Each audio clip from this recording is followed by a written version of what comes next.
Ce qu'en disait Soufi, la voix d'un garçon.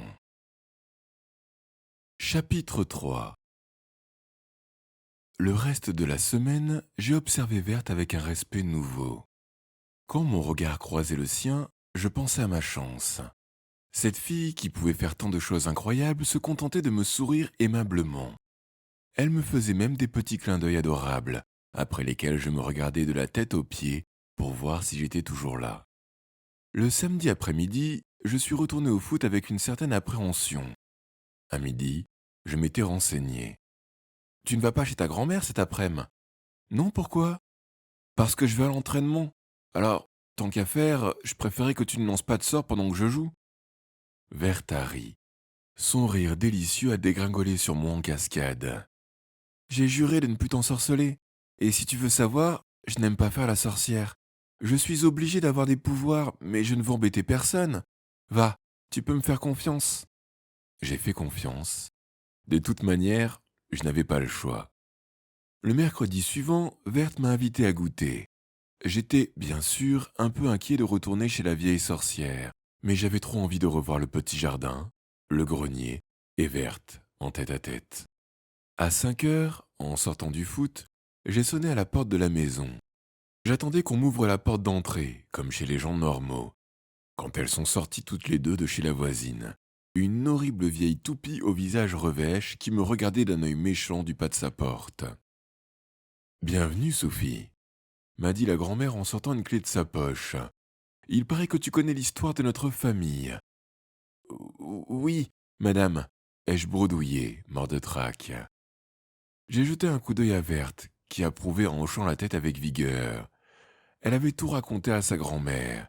Cette fille était vraiment incroyable. Elle n'avait peur de rien, ni pour elle, ni pour moi. Pourvu que la grand-mère ne se mette pas en tête de m'engraisser pour me manger. Qu'elle ne me transforme pas en statue de sel, en serin dans une cage. Vous n'êtes pas fâché, j'espère? Ai-je demandé d'une voix misérable. Anastabot a eu une petite moue. S'il ne tenait qu'à moi, je ne dis pas qu'une petite surprise pour te faire taire, mais puisque ma petite fille a décidé de te mettre dans le secret, je m'écrase. Elle est assez grande pour savoir ce qu'elle fait. Ouf. Les deux sorcières sont entrées dans la cuisine. La grand-mère a délicatement déposé sur la table un sac qui semblait très lourd. Attention, ne le casse pas, a soufflé Verte. La grand-mère s'est tournée vers moi avec un regard perçant de cannibale. Puis elle a regardé sa petite fille avec un sourire plein de mystère.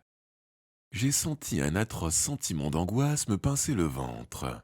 Qu'est-ce que j'étais venu fabriquer dans ce repère tordu? Pourquoi je n'étais pas chez moi, avec ma mère aux yeux d'amande, à la douceur du sucre, au parfum d'oranger? Pourquoi? Nous avons du travail, a remarqué Anastabot avec une mine gourmande.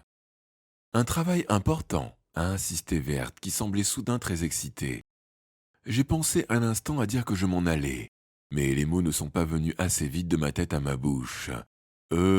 Ai-je balbutié. Peut-être que, puisque ce jeune monsieur est au courant, qu'il reste avec nous.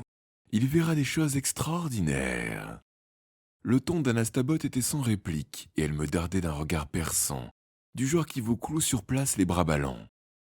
D'accord, il reste, a répondu Verte sans me demander mon avis. Mon sort était fixé. Elles avaient dû en discuter dans mon dos. Je vivais sans doute les dernières heures de ma trop brève existence. J'allais payer mes fautes. J'ai eu envie de hurler et de m'enfuir, mais j'étais trop terrifié pour me défendre. Je suis resté immobile et muet. Devant mes yeux horrifiés, la grand-mère a ouvert un tiroir et en a sorti un trousseau de clés rouillées. Descendons à la cave, a-t-elle dit. J'ai senti mes jambes se dérober sous moi. Avec un geste de déménageur, Anastabot a attrapé son gros sac et elle a ajouté « Donne un verre d'eau à ton copain, il est tout pâle. Moi, je prends le miroir liquide. » Verte m'a tendu le verre du condamné.